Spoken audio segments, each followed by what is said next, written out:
This is the Constructionist Podcast, where we take ancient stories, the person of Jesus, current events and topics, and help you construct a new Christian worldview that's relevant and loving to those around you. I'm your host, Kevin Bates. I'm a semiotician and community builder, looking at the signs of the times to build a better future together.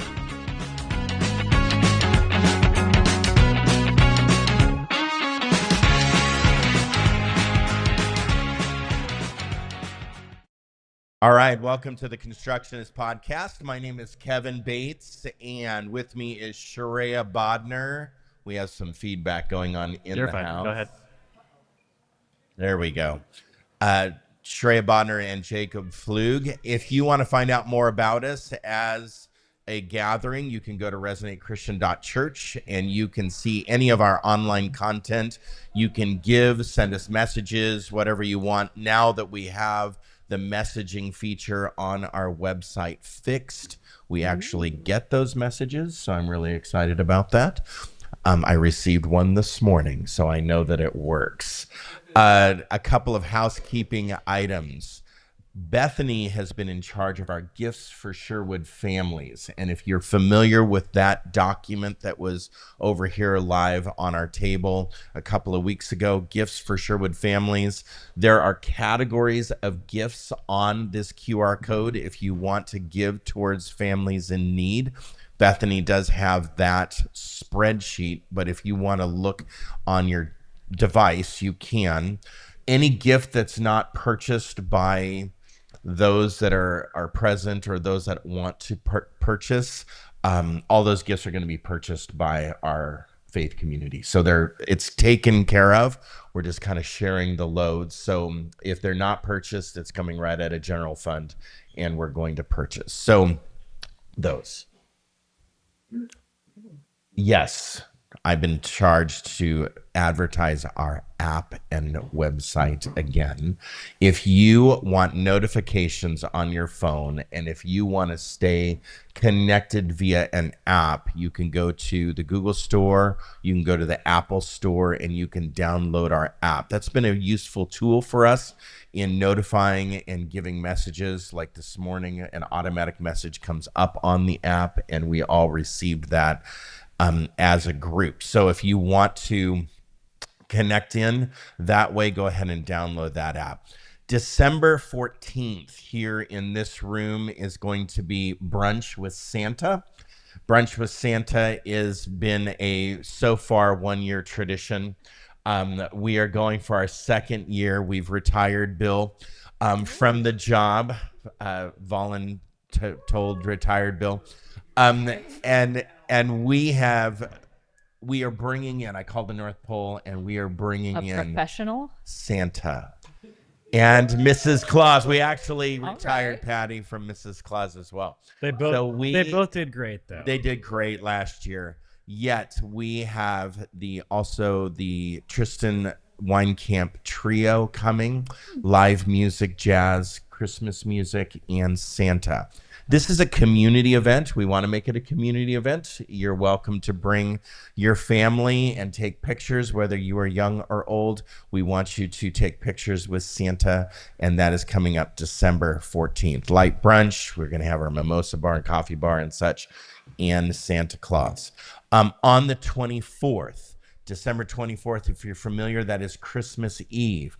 This is going to be a traditional Christmas Eve service on the 24th. So if you're interested in that, 24th, look on our advertisement and you will see Christmas Eve service. We don't have the placard. It was playing at the beginning. Oh, it's playing at the beginning. It is December on our app. 24th. If you go to live and online gatherings, everything is updated on the app as well.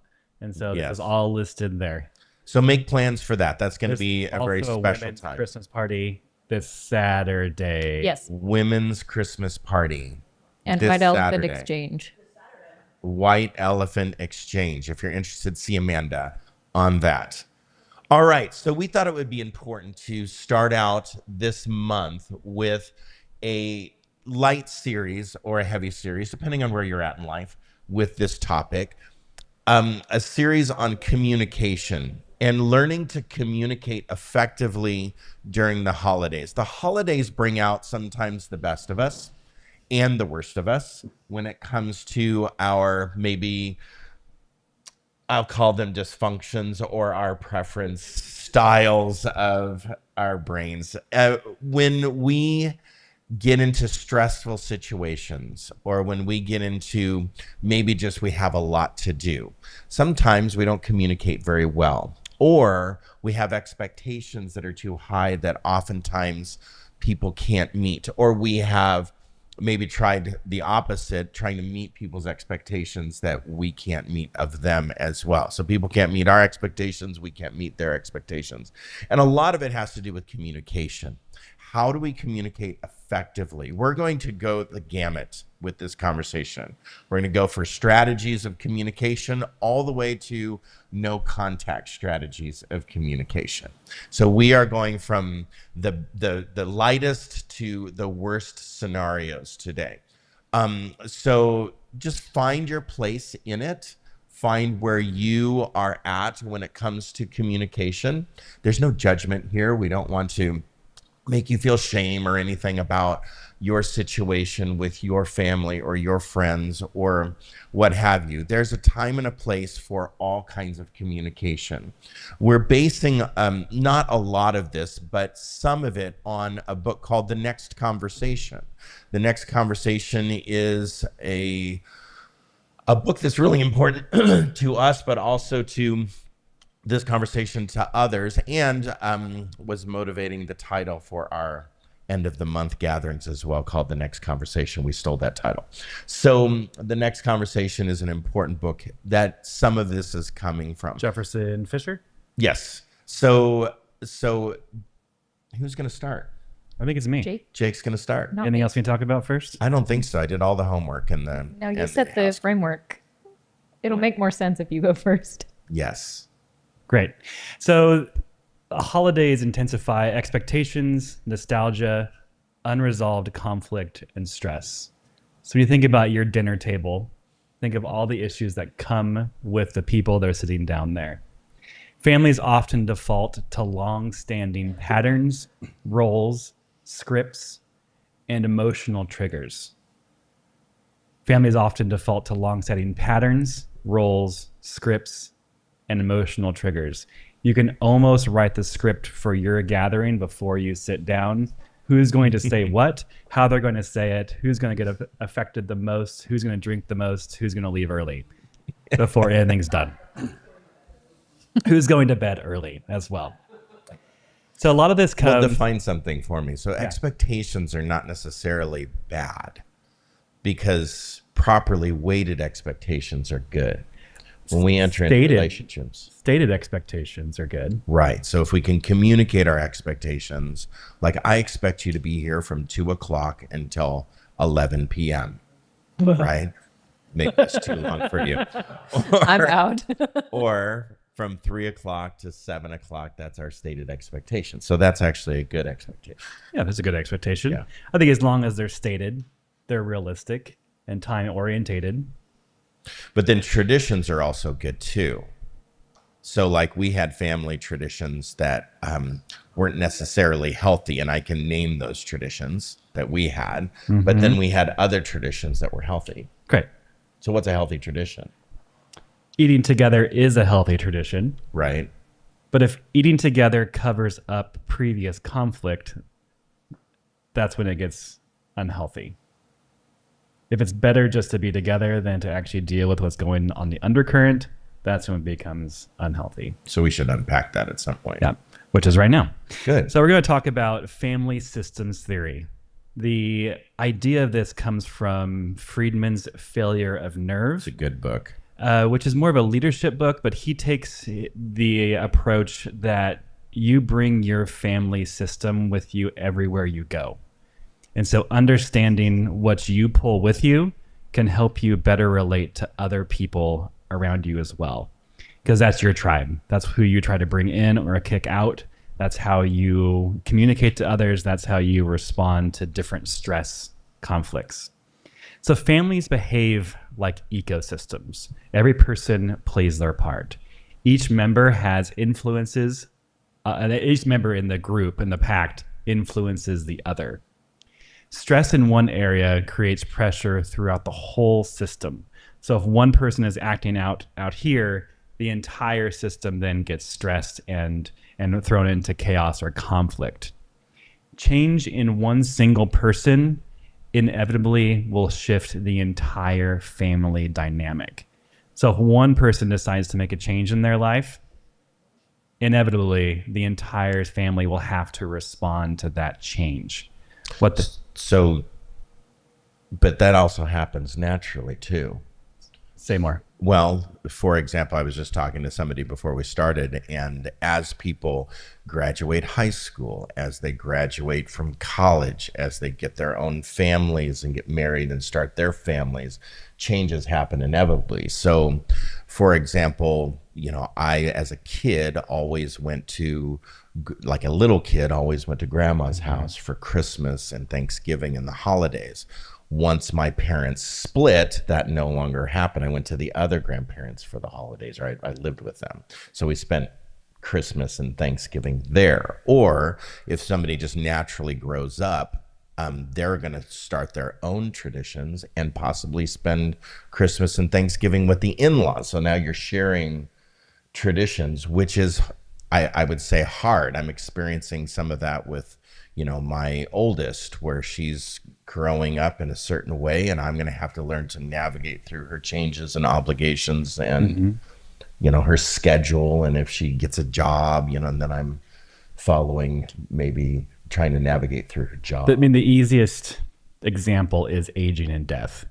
And so as you age out of your family and die, the matriarch and patriarch becomes different. Correct. And that could be the same person with the same roles. And so change will always happen. It's just at what speed is the family willing to make that change along with the other person? Yeah, and I think it's really important that next generations develop traditions around holiday events, because then that's more natural. It actually, when somebody dies or the matriarch dies, then it's already at that person's house. It's already established somewhere else. Versus, what do we do? That actually happened with my grandfather. When my grandfather died, everyone just kind of looked at each other and literally at dinner time said, "Who's going to pay the bill?" I mean, that literally happened at a restaurant. The day my grandfather was buried, we all just looked at each other like, he always paid the bill. And my aunt started to cry, and everyone was a blubbering, mess because Papa wasn't there to pay the bill. It was real. It was real. Very real, yeah. So the issue though comes with change is if that person assumes the role as matriarch or patriarch, whatever your family structure is, and they start bringing all of the baggage that was there with the last person forward, and they begin to look the exact same as the person before them with the same issues, and that's usually, it's easy to do that. Easy. Because number 2 point is we try to create emotional balance within our families. It's called homeostasis. Families try to keep things predictable, even if the pattern isn't healthy. So we will do our best to either get together, even though we're not going to resolve conflict. We're going to not address things. We're going to hide things or push or make sure that other people's emotions are more important than others, just so that there's no conflict. One person always becomes the mediator. So if you think of your family, who is your familial mediator? Is it you, Robert? That's good.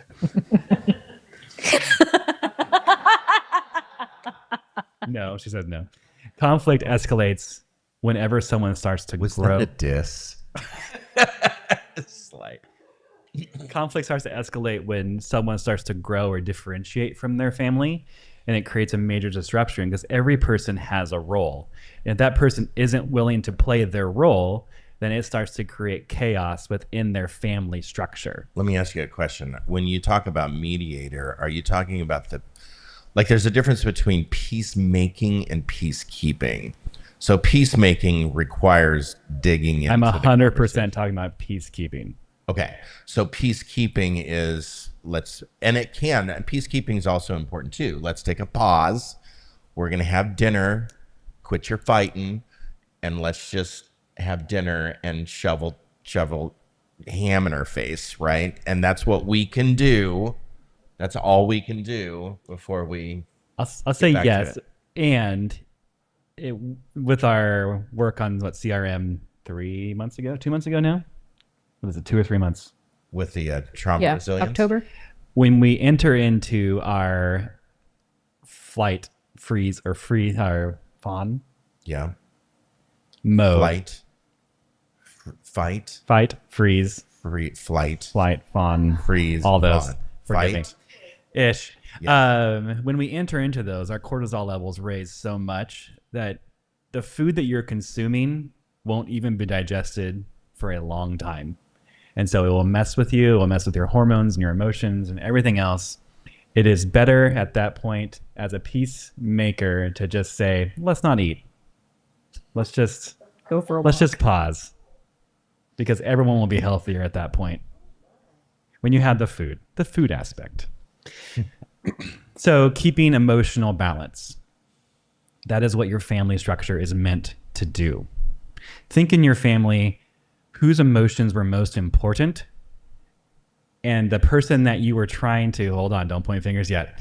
The person that you were trying everything and just to make sure that their emotions are balanced, because if they're not, they'll affect the entire family. That's a rough finger point. Don't do that one yet. That's tough. So think you need a calm, grounded presence in the middle of family tension. And so that comes with a differentiation of self.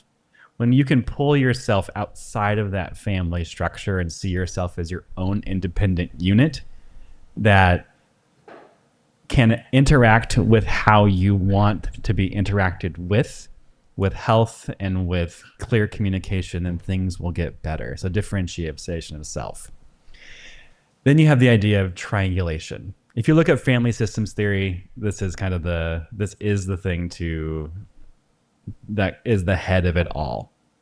Triangulation is when two family members, even friends together, because we create our own families as well, pulls a third person into that argument, and they become the mediator between the two other parties.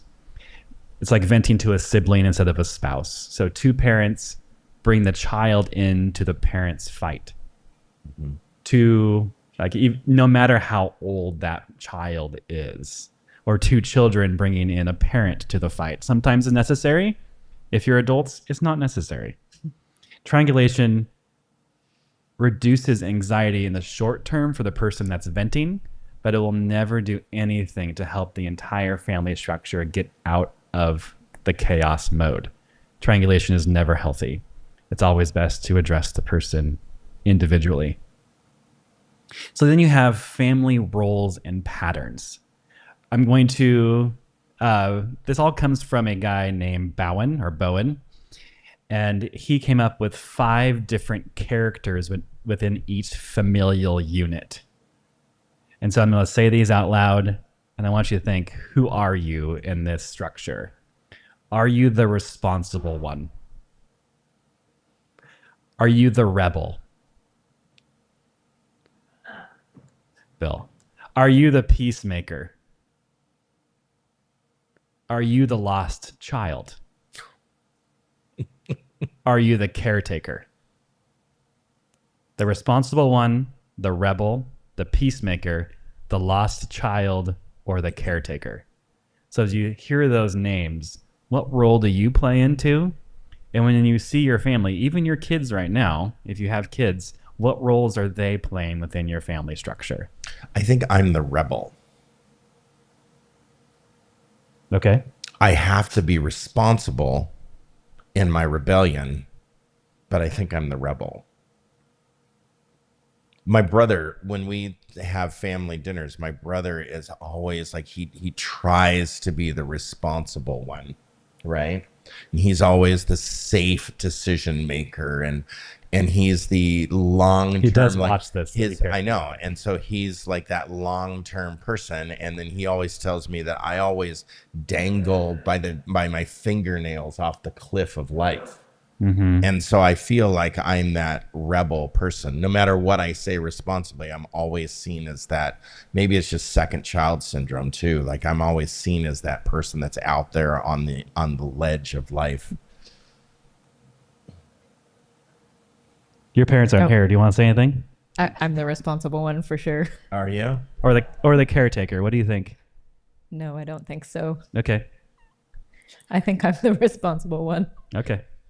I think myself will vacillate between the rebel or the lost child. So when you have multi-generational transmission, You got an affirmation of that out of the crowd. yeah. I can take two roles. Well, It's tell me fine. what the lost child is, because that seems like a really negative role to take. it is. Are A you just the very blubbering idiot that's off in the corner, crying? lost blues? child What is does that mean? is scapegoat. So where explain. where family dysfunction and chaos will be placed on one individual that differentiates themselves from the familial unit. You're definitely the lot. Definitely.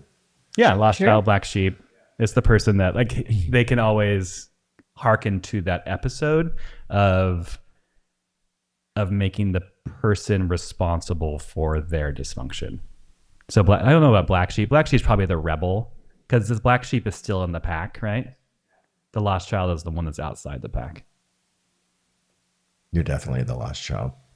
I can be the rebel too. Give me that. So patterns repeat regardless of intentionality. No matter what, your patterns are going to be repeated within your family. Now, your communication style, your conflict behavior, your trauma responses, your coping strategies, your emotional cutoffs, like where do you have too much, or your anxiety management, will look so much like your parents. It's uncanny. Every day. The work, though, is to try to In that differentiate mirror yourself every day. in a healthy way. If you're here with your mother or father, I'm sorry, but here we are. Every day. So your behavior comes from your grandparents and your great grandparents. It is in a book. It didn't start with you. It was especially centered around trauma, and the study was in the Jewish response to the Holocaust, changing the actual DNA of their descendants. Yeah. That happens at a macro level, like the Holocaust, but it also happens at a micro level. And so if you have stress in the womb and they have different stuff like that because your parents put you under stress during the time of your pregnancy, but they also, your grandparents probably did that as well to your mother, and that keeps going back and back and back so that the same conversations and the same rejections become the common. So your family system is so influenced by the people that you have never met. And so writing down what your family structure is and trying to deal with that, cope with that is super important. So when relationships feel overwhelming, people sometimes create distance. They either move away, they avoid family gatherings, or they stay surface level emotionally at all times to protect themselves. This reduces anxiety in the immediate, but it will only create another anxiety response later down the road that will be more dynamic. And so having open communication, even if you're moving away, even if you're avoiding family gatherings, which we will talk about that here later as well, but it can be a healthy response. So then you have sibling positions. Before you move on, Please. So you have family systems theory, which I get, and then you have this family positional theory as well. It reminds me of Patrick Lencioni and what he did with it. Characters or position? Characters. Okay. Right? Like in all workplace scenarios you have, if you ever read Patrick Lencioni's stuff, you have different characters around the boardroom table and everyone is playing their role at work. And he identified like 5 dysfunctions of a team. That Which is was the one- title of the book. Right. And so those 5 characters are the 5 dysfunctions of the team. So he's identifying those 5 characters. So that's pretty common.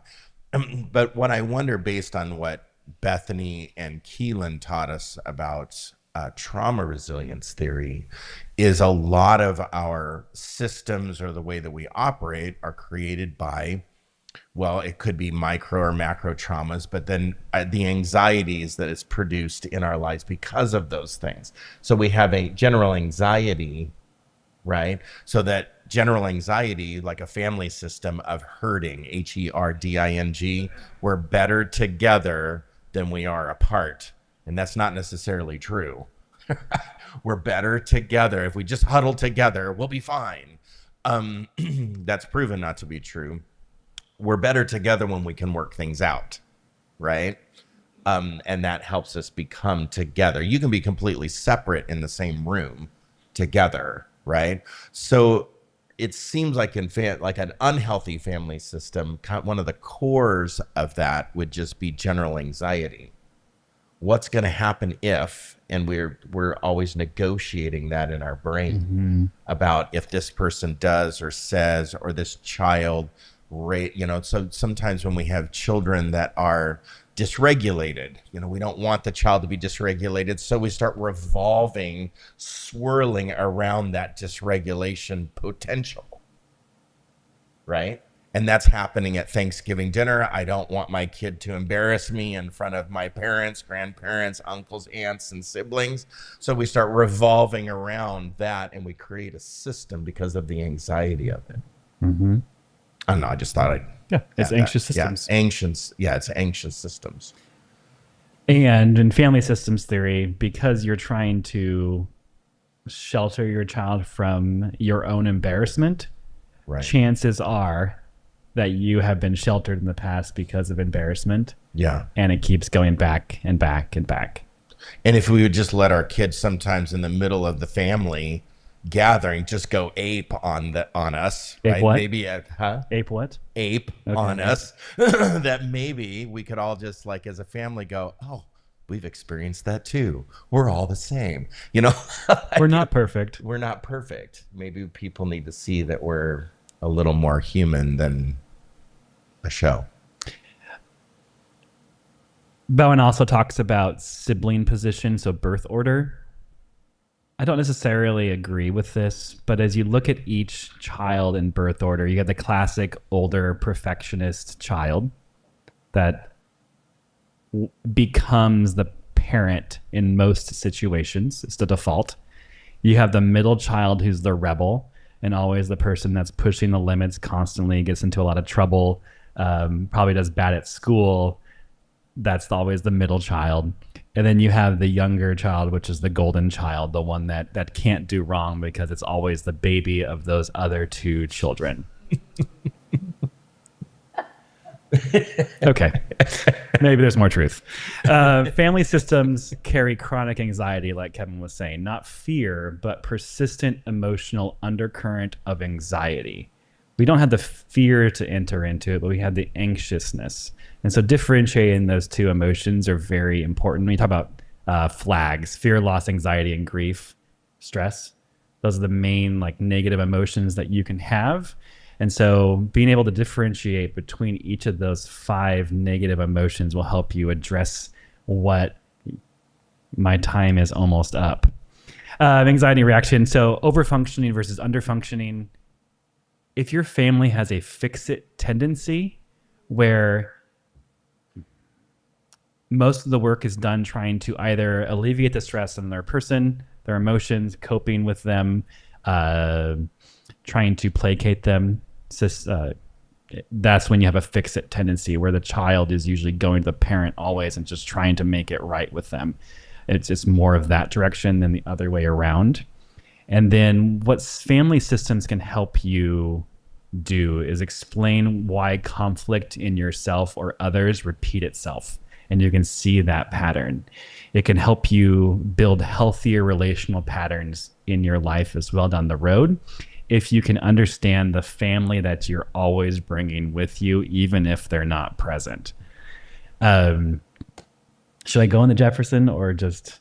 I think we should take a break. Okay. For the questions, yeah. So let's take a break for a bit. I have tons of more stuff, but we will move on from it. Can I do a book shout out? Yes, go ahead. Okay. The book is called The Dance of Anger by Harriet Lerner. It's written specifically to help women get in touch with their anger and communicate it instead of just shut down. But I think it's valuable for everyone. And it talks about those underfunctioning and overfunctioning roles in relationship. That's great. Thank you. So I'm going to do one book shout out as well. The next conversation that we talked about is earlier. And the key pillars of that book, it's an excellent book. I gave it to Bill. So Bill has my copy if you need to get there. Yep. Be clear, kind, and brief when you're with your family. Clear, kind, and brief. Aim for influence and not control. Arguments and positions are never won with fighting. It's not a win-win or win-lose. It's always a lose-lose. Don't take the bait. Your family will throw out dog whistles and bait. Your friends will throw out dog whistles and bait. Don't react. Respond kind, clear, and brief. Leave your dignity intact for yourself and them. You don't want yourself to be undignified, but also protecting them as well, so that if you are in a heated conversation, try your best to help them remain dignified as well by just saying, let's have a different conversation or let's put this on hold. Okay, that's what I got. Awesome. Let's take a break and we're going to go to Table Talks. You can also refill your coffee, but we have 2 questions. We've learned that putting 2 questions up at a time is no. There's 3. There's 3 questions. Putting 3 questions up at a time is healthier than 5 questions. So if you make it through the questions, great. If you don't, that's also great. We'll have more time coming up.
All right, we're going to bring those thoughts to a close and gather our thoughts back to the front. Sharia is going to take part 2, practical skills. Since Sharia has also deemed herself the responsible one, she gravitated rather towards practical skills and actually implementing tangible ideas to move us forward as a responsible child. So she is going to take this. Go ahead, just start out. What do you have for us practically? So we're going to start with before the gathering. What are some things we can do to prepare, get in the right mindset? Number 1 is take some time to clarify your boundaries. These could be emotional boundaries, knowing what's yours and what belongs to someone else, or what emotions or sensations are your cue to set a boundary. So remember our tracking skills from our CRIM training. Maybe shallow breathing or an increased heart rate or tense shoulders is your cue that it's time to de-escalate the situation. Clarify your boundaries around time. When will you arrive? When will you leave? How long are you comfortable in engaging in conversation with that one uncle who rambles? And how will you graciously excuse yourself when you're done with that conversation? What's your exit strategy? Do you need an excuse to get out of there? Set your excuse up ahead of time. So even though we weren't, hopefully I was a guest as well, kicking everybody out, but Thanksgiving, there was a movie planned afterwards. So there was a certain deadline of time that we had all to get to. Ooh, that's smart. To kind of focus the children back. That's a really great strategy, especially for those of you with 1 kid. Just make a plan to go to a movie after, and then you will have to be there before it starts. Did we all end up going to the movie? Of course. Yeah. And it was a great time. And it was a great, there was refocus time. Right. Yeah.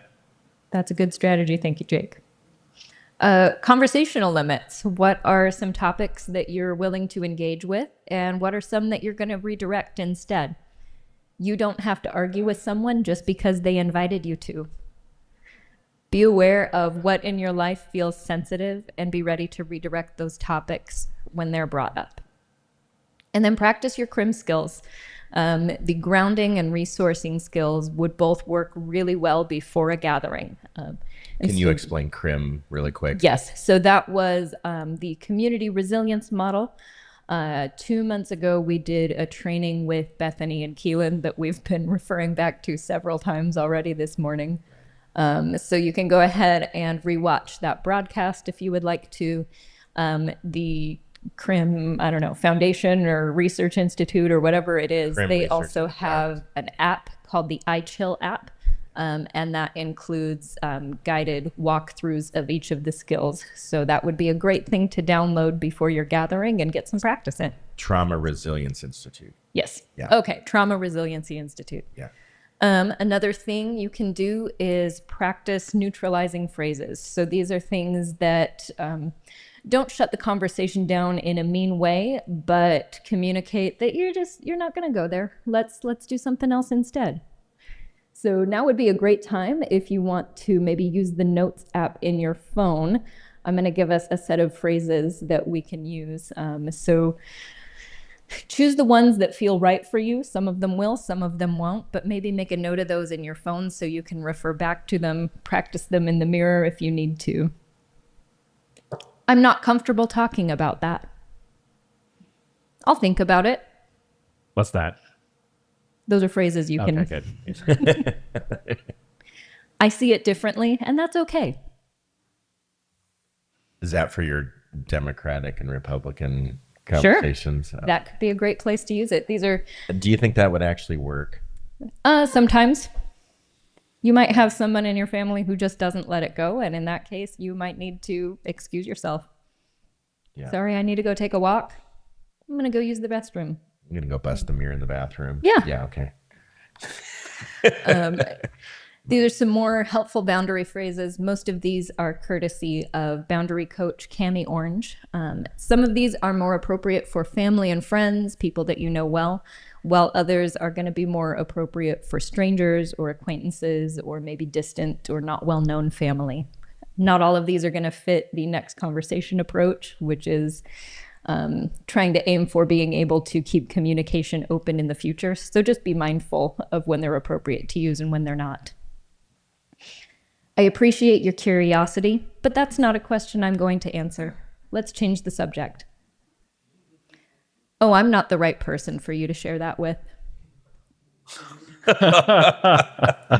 I like that one a lot.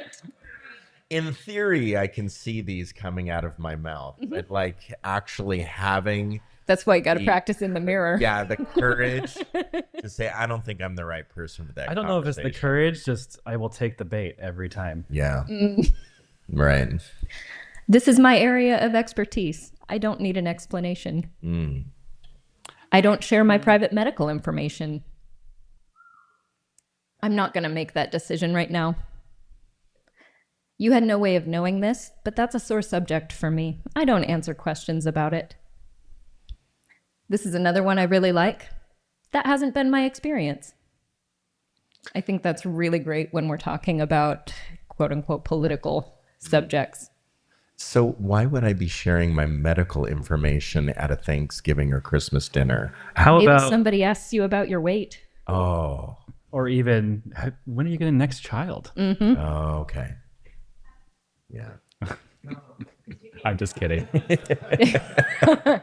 Did you get your vaccine? Yeah. Okay. I don't discuss Got my it. private Thank you medical for information. clarifying that. Yucky, yucky. Thank you for sharing, but I feel it's best for me to stick with my original plan. That's a great one for unsolicited advice. Yes. On your future employment. Yeah. I hope you're not saying that because you think I agree with you. Say that one more time, sorry. I hope you're not saying that to me because you think I agree with you. So I hear these. I understand a lot of them.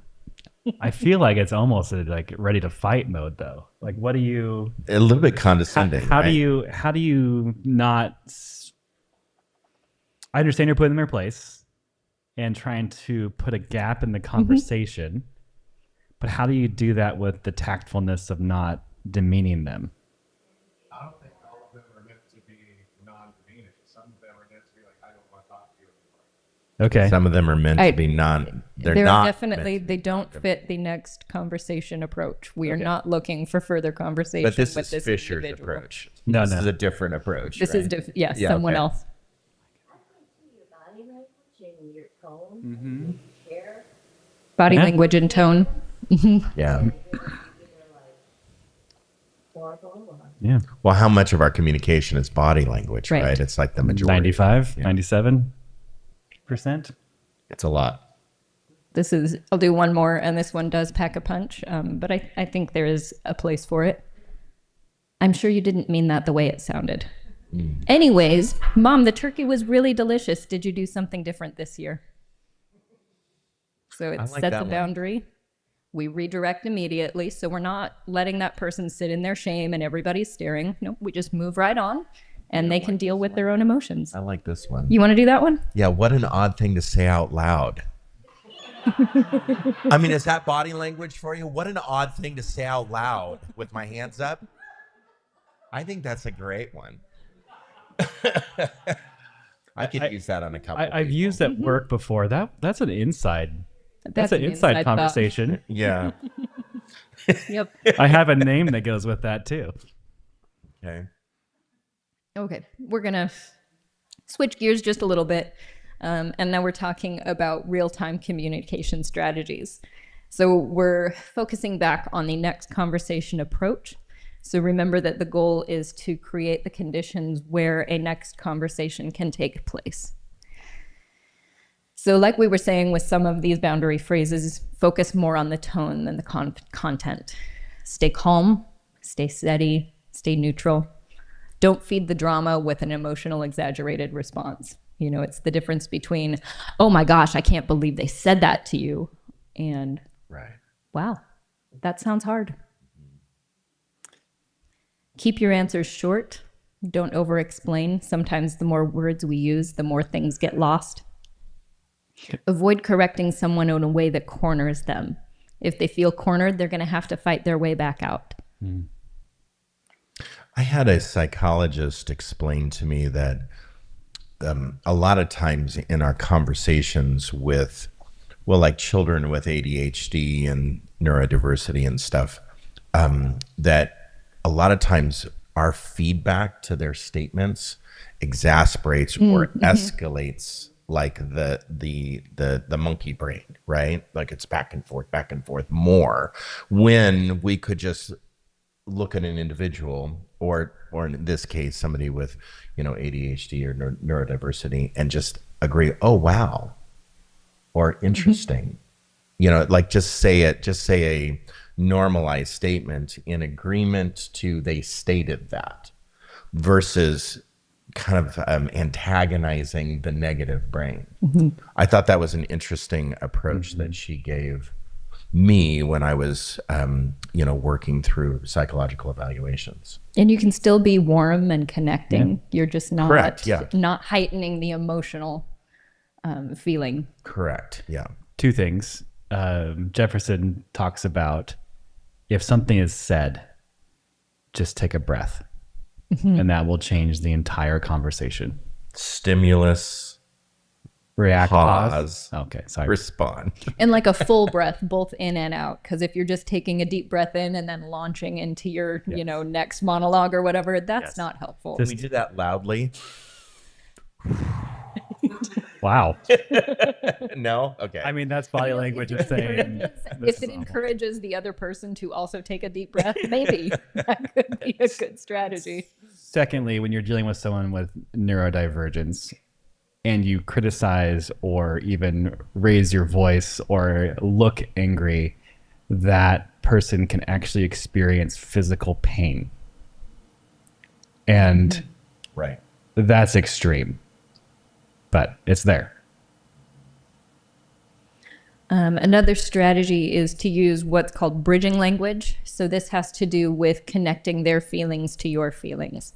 So when topics get heated, things like politics or parenting choices, lifestyles, or money, bridge rather than battle.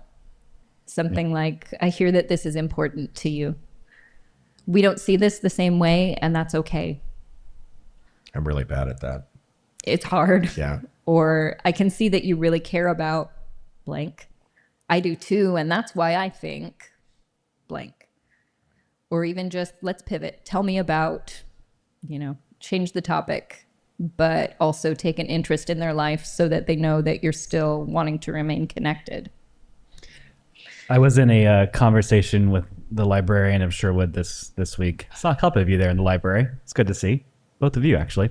She talked about bridging language, and when you are in a conversation with someone that may think different than you do politically or environmentally or whatever that may be, to try to find words that you both can agree upon so that you have a base to launch off of. So her example was, you have banned book week or month or whatever that is, but banned has a certain connotation to it, or denotation even as well, where like, these books are banned. How did you get them? Why are they in the library? This is also a kind of a left-leaning idea that we should read banned books to try to promote their usage for information.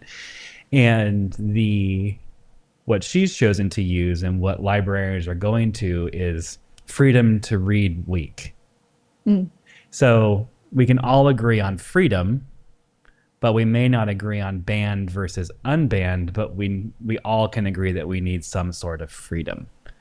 Correct? And so trying to find those words that are not neutral, but that you both can agree upon a shared meaning. It's getting increasingly harder to do so. And so one trick as well is that we are dying politically based on shortening our acronyms down. So you have the war on DEI, right? And if you actually spoke out the war on diversity, equity, and inclusion, no one can argue with that, right? I think, Yeah. I Figure think it folks out. will. It's a little There are bit folks harder in my though. family When who you will. use the language. It's harder to do Yeah, so. right. Or what's it? CRT, critical race theory. They don't know what that is even. Most people don't know what that is. Or when you talk about like when Marxism becomes an ideal, like that's just Marxist or communist. It's like, well, let's use the word collective or sharing or caring or helping, or like let's use those words where we all can agree upon that we all need to help and care.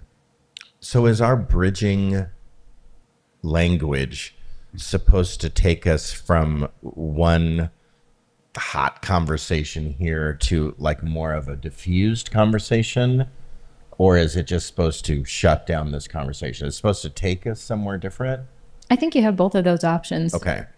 But the goal is to acknowledge that, I mean, you're both invested and that's okay, because that investment means that you're making a connection, but to still cool down the temperature so that you're coming at it more in a collaborative approach than a competitive one.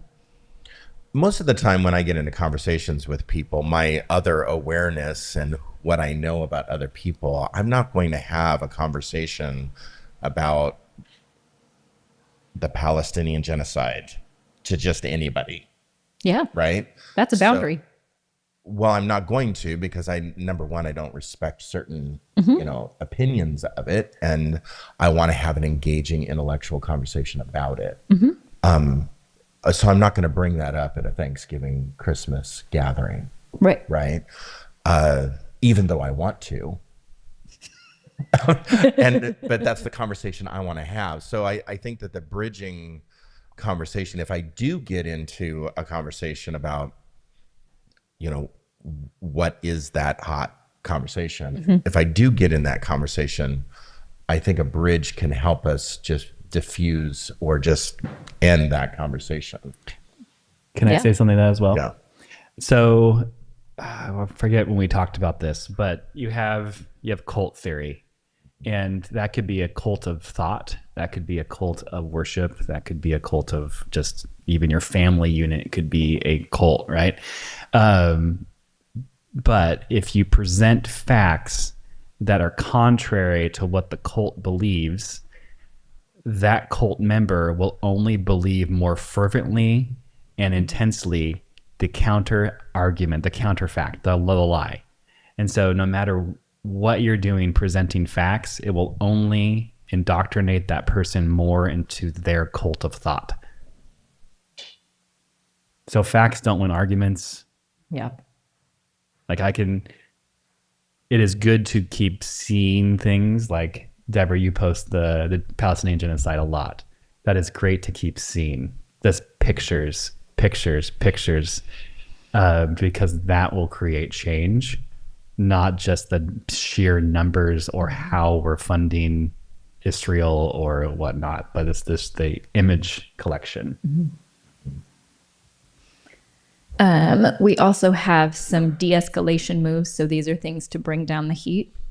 We already talked about slowing the pace down. So taking a full breath in and out, making sure you pause before responding, take a sip of water, change your posture, something that kind of signals to the other person that we're relaxing.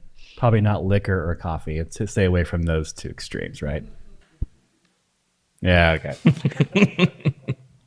Consider naming your own temperature. Something like, I'm feeling myself get tense. Can we take a breather? Or offer an off-ramp. Let's pick this up another time. Maybe we don't need to talk about this in front of the kids.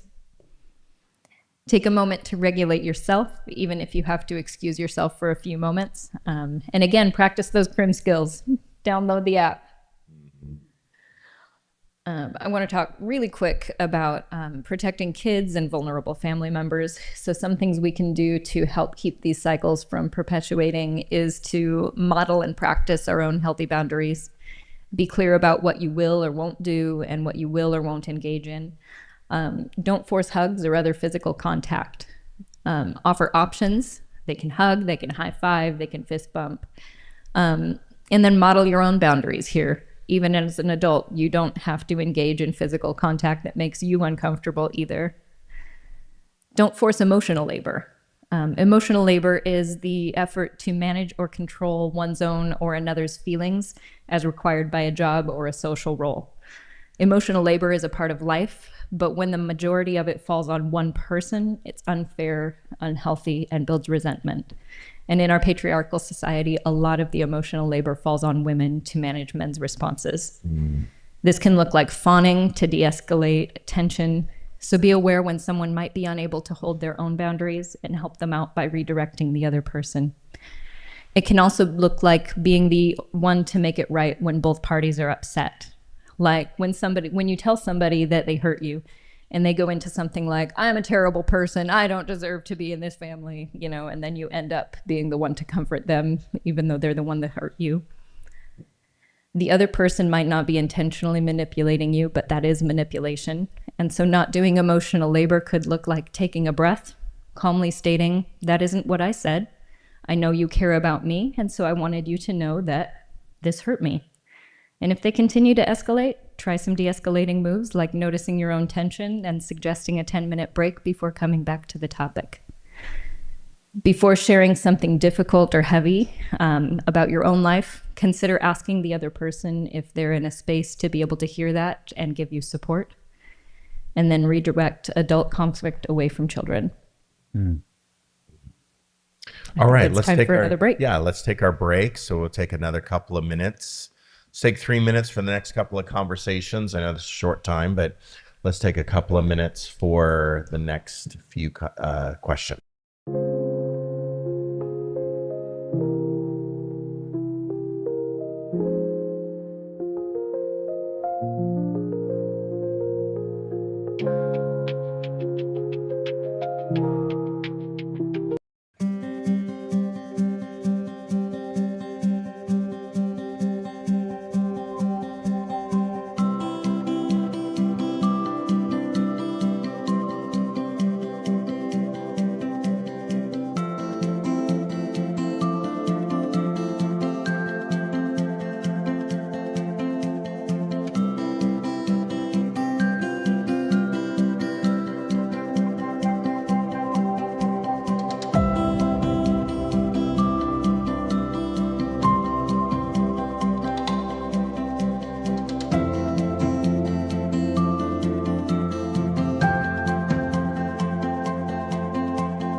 glitching. It just will be blank for a bit.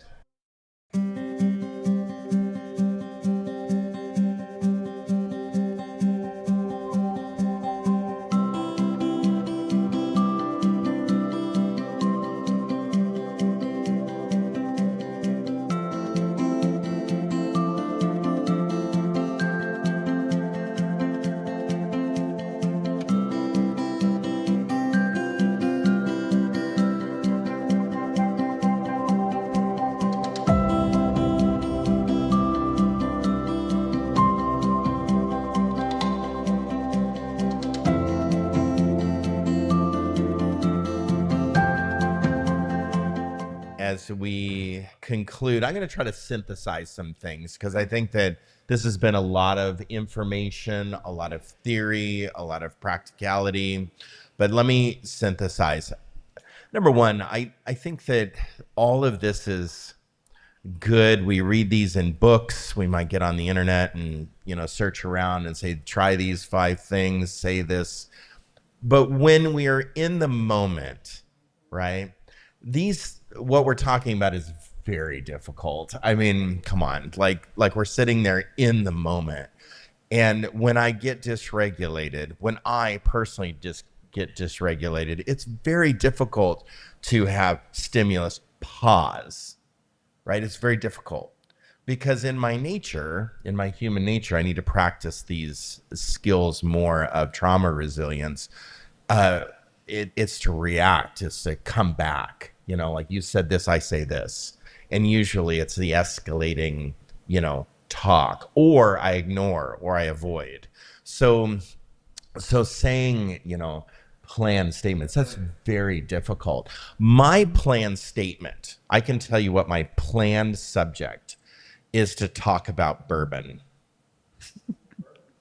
I kid you not. When I'm at my in-laws, I talk about bourbon. Why? Because everybody likes to talk about bourbon, right? Even if you don't know about bourbon, you like to talk about bourbon. And so we can sit there and, I mean, if you have real trouble having conversations, just drink copious amounts of alcohol. I don't know.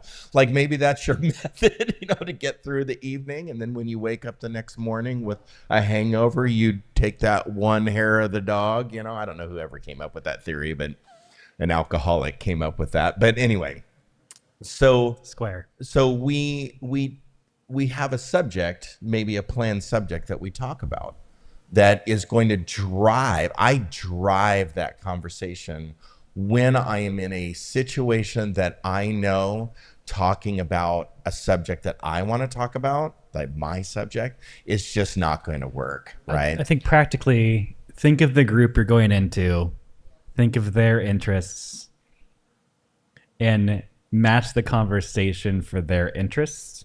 And hopefully they will have the emotional intelligence and the wherewithal to also have a conversation to match yours. Well, and that's the assumption that I think. Don't expect that because it probably won't happen.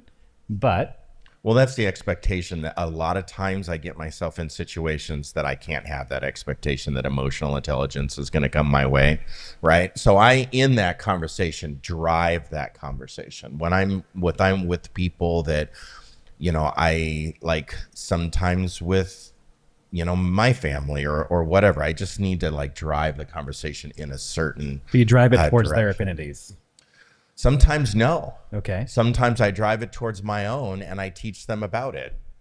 And I just gather their interested mind. Like they don't know anything and I'm gathering their interested mind. And a lot of times it's for me, I want to be a peacemaker, but sometimes I just don't have that relationship. And that's the thing that we need to come to grips. Sometimes even though there are relative or we're related to them, we don't necessarily have the authoritative voice in their life. Just because we're related doesn't give us the right to correct them or to speak into them authoritatively, even if they're really like close and like a brother, sister, parent even.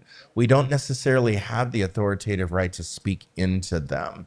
And so we need to really have proper expectations going into conversations. So that would be my planned practical like thing, is I actually have a theme going into, you know, an evening. I think that I have family system ecosystems in my like general family, and now that I've been married for 25 years, I think our family is 3 years, 4 years, 24 years. Thank you.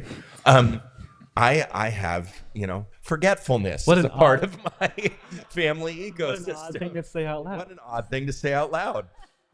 So so I have that going on like collectively now, because I've just been in my collective family. So I think that there's time to change. I think there's time to pause. And I also think there's time to create distance. And that's the hard part. I'm going to talk a little bit about that.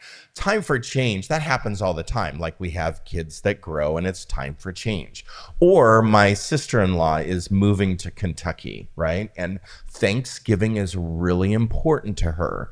So we would go to her house for Thanksgiving because it was her most important holiday that she loved the most over any other holiday. And so we would travel and go see her and go to her house for Thanksgiving. And many times it was a lot of fun, and it was a good time. She made last year kind of the final year where she's like, I'm moving to Kentucky and I want everyone to come to Thanksgiving. So we all went there to Thanksgiving. Everyone was there, family picture in front of the fireplace, smile, smile, smile. You know, I hid behind everybody, you know, because like I don't like to be in the front because I'm so tall. And so I'm standing in the back just like normal. And we take this big family picture. And that was like the final Thanksgiving here in the Northwest, the inland Northwest where she lives, for Thanksgiving. And then she didn't move. Yet. She didn't move. And so you know, my wife said, so what are we doing for Thanksgiving? And I just stated out loud, I think it's time for a change this year. We could, you know, she doesn't move again, we can go there. But that was kind of the final time, right? So let's create a tradition that's different for this year. And we created a small tradition. We did a Native American themed Thanksgiving, and we gathered together, and we had 3 families over at our house, and we did Thanksgiving at our house. Why? Because it was just time for a change, right? Let's just change it, and get used to that change, because I don't think we'll be flying to Kentucky just for Thanksgiving, right? So You never know. you never know, but You did I wanna- would like to go to You did want to Kentucky. talk about bourbon. We did want to talk about bourbon. So maybe we can just go on the bourbon tour for Thanksgiving. Anyway, so it's exit There's an strategy. exit strategy. He hasn't said it in the movie. Let's go Plan to the tour. Buffalo Trace. Okay. So change, pause. There are times for pause. And I think pause is important. That's the 10-minute break in the fight that say, hey, can we go for a walk, or can I go for a walk? There's time for pause. And I think pause and dysregulation is really important, even though I struggle with it a lot, because I have that, you know, paranoid type feeling where it's like, is this going to get fixed? Are we going to work this out? So that's me. And so my coping strategy a lot of times is just to talk it to death. And that's just not where everyone is at. So I need to practice the pause, right? More often. So stimulus, pause. Pause is not a punishment, even though I feel punished when I'm being paused.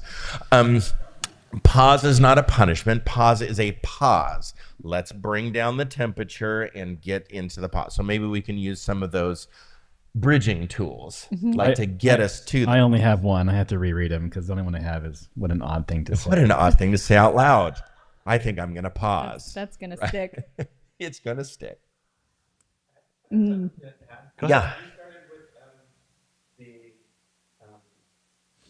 fight or flight and Yeah. or the rest and digest. Rest and Nice, digest. yeah. Good. Yes. Great.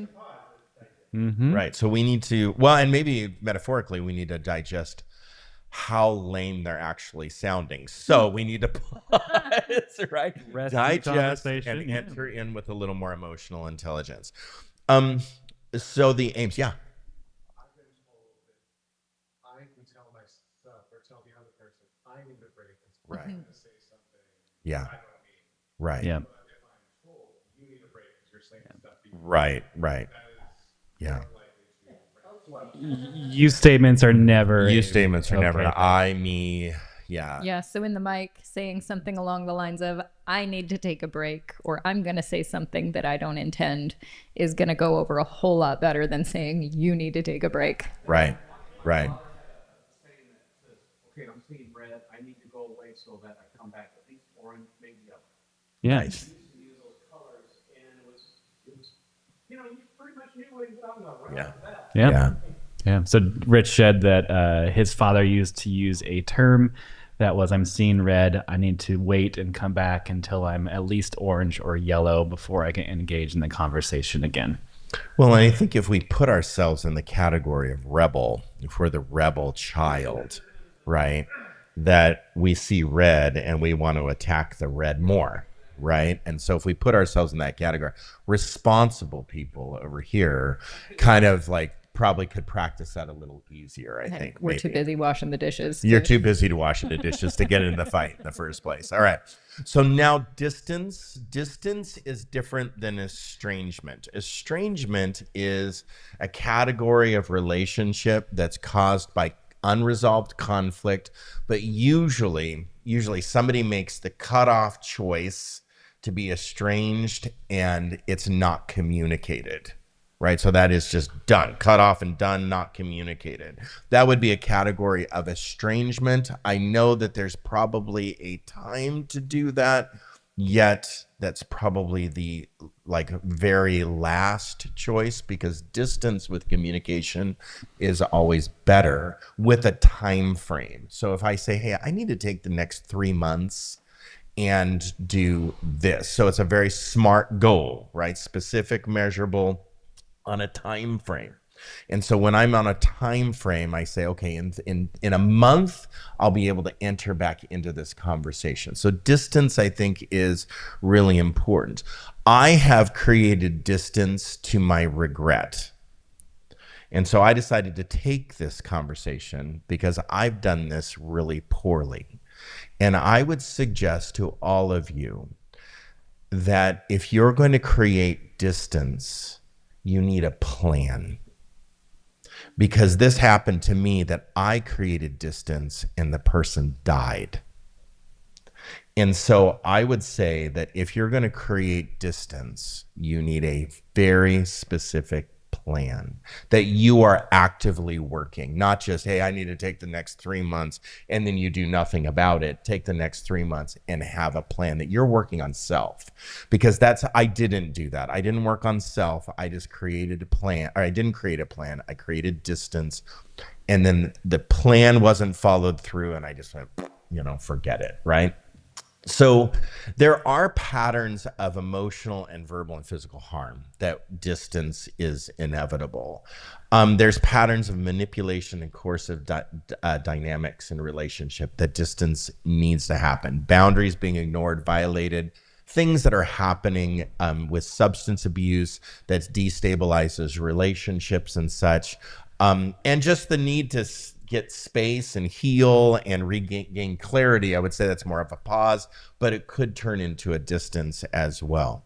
When is divorce appropriately in marriage? I think that we are allowed to divorce. I have been thinking about this for a long time, being a pastor. The Christian scriptures in the Bible tend to be very culturally bound when it comes to divorce and remarriage. And so to put certain rules and regs on us today about divorce and remarriage, we have to be very careful. We know it's not preferred. Like it's not something, it's like, hey, I'm just going to get divorced every time I get married, right? No, it's not preferred, yet we need to be very careful if there's abuse, neglect, breaking of covenant, things like that, physical harm, coercive dynamics, that I think that it's very reasonable in our human condition to just look at us as human beings and say, I can't be in this relationship any longer. I have to create that distance. And that becomes a more final in the covenant decision, but not necessarily the relationship decision. Like you can still be cordial to your ex. You Co- can still co-parenting. co-parent. You can still do things that that are important. So it's not a complete relationship failure. It's a relationship dynamic change that potentially is essential for both of your survival, because I've seen people stay in relationships and commit suicide. So that's the ultimate consequence in staying in coercive and destructive relationships. But I think that communication, sometimes in distance, communication is no longer a neutral act. It's like we can't communicate, right? So we need to create distance in communication. It can be hurtful. It can be destabilizing. You're like, well, this person's cutting me off. What do I do, right? If you're receiving that. So there's some principles that I'd like to just give you that are very simple. And this comes from the next conversation. It's every choice you make today should protect your capacity to have a healthier conversation in the future, whether that future is months, years, or may never come. Every decision you make today should protect your capacity to have a healthier conversation in the future. So that's optimal, right? Idealistic. So when we're just working through life and working through self, I think that God really does put conviction inside of us through the Spirit. We have a spirit of conviction that I think that we need to engage with. And that conviction is not, I'm convicted that you're wrong. Right? That's not the inner voice conversation I need to have. I'm convicted over my behavior, how I present myself to the world, how I'm engaging in relationship. What's my contribution? What's my side of the street? Because what is the only side of the street that you can clean? The other side. My side of the street is the only side of the street I can clean myself, right? Yes, I use this nonstop. Colleen. Very important person taught my daughter that I am a self-manager, and that is a full-time job. I am a self-manager, and that is a full-time job. So distancing ourselves means self-work, right? And if you're not going to do the self-work, all you're doing is estrangement. That's all you're doing. And so distance needs to be a part of that protection that we implement. So there is that protective distance. There's the protective pause. Like you said, Robert, I'm going to say something that I really don't want to say. And if we continue this conversation around this table, someone, and it's going to be you, is going to get hurt, right, in this conversation. And so I wouldn't say it normally, but because I'm dysregulated right now, the potential of me saying it is great. So steadiness, peacemaking, and peacekeeping, but creating pause and distance with a time frame, I think is really important. And sometimes you need support in that. I think that therapy is great. I would choose trauma resilience methods are great. You need support in this, like Sharia was promoting CRIM skills, that we don't necessarily need to continue what we're doing with the same dysfunction. I'm going to remove myself and work on CRIM skills and learning to then enter into the relationship with a new set of tools in my toolbox. And that takes time. So fast reconciliation is usually sorry. Okay, let's move on. And we ignore the problem, right? So fast reconciliation is really not reconciliation. Minimizing or rationalizing behavior is not healthy. That's not reconciliation either. I think that sometimes offering menial support, I'm here if you need me, right? That's not necessarily something good to say. We need to offer to people around us, but in the situation, I want to be here for you. And in order for me to be here for you and for us as a relationship, I need to take a pause. I need to have some distance to do some self-work, to bolster myself, to get some new tools in the toolbox, to begin to enter in. I think that something that's important that somebody taught me once is naming the problem. When you are saying to yourself, which I've done this, I don't know why I don't like them. I don't know why I don't want to show up. I just don't want to show up. Right? And you've probably said that yourself. Everyone in the room has said that. I don't know what's wrong. I just don't want to be there. Right? That's not naming the problem. That's just naming my problem with the moment. I don't want to show up. I don't know what the deal is. Also, the problem is not just a person. Correct. Yes. Yes, that's important. Sometimes you could say people are a problem. Sometimes. Most of the time, a person is not the problem. They're not the problem. We're all children of God. We're all created in God's image. Therefore, when we say a person is the problem, we're objectifying this. And in my anti-racism training, part of racism, the problem with racism is you are treating a person because of the color of their skin.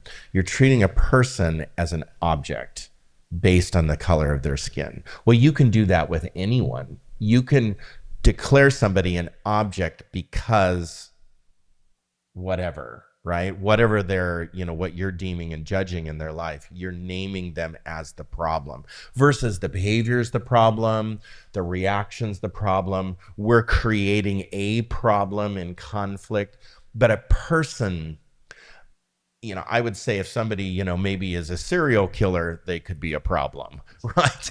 But even then the action is the problem. So I would say probably I would adjust what I said and declare that people are not the problem. The behavior is the problem. So yeah, go ahead. A lot of it comes from Desmond Tutu and his daughter Infa Tutu. They wrote a book, The Book of Forgiving, where we're all working through forgiveness. And forgiveness is usually upon ourself to the other person. When you say, I'm sorry, that is trying to bring yourself back into good standing or good emotion. And so when you name the problem, you name the issue, if it becomes the person again, you're only rehashing that. It will never get healthy. Or the person or the issues like my anxiety or the problem needs to always be introspective as well. Introspective. They can go off and declare you all that they want, but remember what I can't remember which one said, when you leave the room, your dignity is intact, right? You still have dignity, self-dignity when we leave the room. But there's minor things too. We've talked about major things, but there's also minor things. Our holiday season can be filled with joy, can be filled with happiness, can be filled with hope, can be filled with peace, all the things of Advent, right? The emotions, but what? That's good. Good job. Can be filled with love, right? All of it can be filled with love. I think if we would learn to navigate just a little bit and alter expectations and alter perceptions and learn to navigate and just realize that human beings are human beings. And I don't need to own another person's problems. Their problem is not my problem. That's codependency. And so I can enter into a relationship with somebody that has a major problem and go, wow, that person, they have a major problem. What an odd thing to say out loud. Thing to say out loud. What an odd person to be in public. No, I'm kidding. But we need to navigate and learn to de-escalate continually, almost synonymously with our conversations. And there can be a lot of joy. So let's talk about, let's just end this with this. There's a difference between inflammatory language and non-inflammatory language. Fighting Fair teaches us to not use the word, you never do this, you're always this, you're just like your sister. Things like that, right, are probably not the thing to say. Those are inflammatory things to say, right? So never, always, forever, from the moment I've met you, from the moment we've been together, from the moment you were born. This generalizing language, right? So this inflammatory, using neutral or non-inflammatory, basically honors both of our well-beings. And we look at another person and we say, hey, this is not working for me right now. We're in conflict right now, and I just need to end this. I don't know a direction for our conversation. That could be a bridging thing. Hey, I can't handle this right now, and that's just where I'm at, and move on. Maybe it's to add joy and peace and love and hope in your holiday season, is maybe just adjust your expectations and change what you're doing. Maybe just completely change what you're doing. Go rent yourself, if you can afford it, a small cabin up on, Mount Hood, 1 bedroom, and just stove yourself up there for Christmas. I don't know, like no one else can be invited into that. I mean, maybe that's just the change in what we're doing, that, okay, everyone else is doing their thing, we're doing this thing, and that needs to be okay. But I would also say that a lot of my problem is criticism of others, judging others. I'm a work in progress. So I need to avoid explaining my position. They're not going to be convinced of my position in life anyway. So why am I trying to explain my position? Just stop explaining our position, right? Move on. Stop defending. My position does not need to be defended, because I have a lot of conviction behind this position. It can be altered. I can change a few things. But honestly, in one conversation over turkey, right, in a Christmas present, you're probably not going to change my position. So maybe just, my position doesn't need to be defended, and their position doesn't need to be criticized. Their position's not going to be changed over cranberry sauce either. So what is that conversation going to be? Bourbon. And you enter into that conversation with a planned subject that we navigate through, and we can maybe have a better time. So we've talked about a lot of things, and I hope that out of this discussion, we're not going to have perfection. There still is going to be those rubs that we get. Why did that person act this way? Or what just happened? Or I'm embarrassed by what we did, or they did, or whatever. But I think that during this holiday season, because of the division in our United States and where we are, that division is in our homes as well. When we go over to people's homes, it's right there in their home. It's in our home. And I think my hope and my prayer for us is that we would be able to enter into those places more gently, more kindly, more with loving our neighbor, more with peacemaking, more with just gratitude, like showing gratitude. I mean, that is a powerful tool when you walk into a home and you're grateful for being there, for what's being served, grateful for the invitation. That goes a long way and diffuses a lot in our potential conflicting relationships. But know this, when you enter into that home, or people are entering into your home, that's only a temporary space. That's it. It's only for a handful of hours. And to have that movie planned, or to have that whatever plan, that exit strategy plan, I think is really important, and can be a strategy that I hope that would increase your level of connection with people around you versus divide. So any other thoughts? It takes a while to practice boundaries. Oh, And I think, especially in our families, like our family systems and dynamics are so entrenched that if we are taking space, just recognize that you might need to practice with some friends first before you build up your skills to be able to hold boundaries with your family. Let's do table talks, and then we'll okay. close up. One more table talk.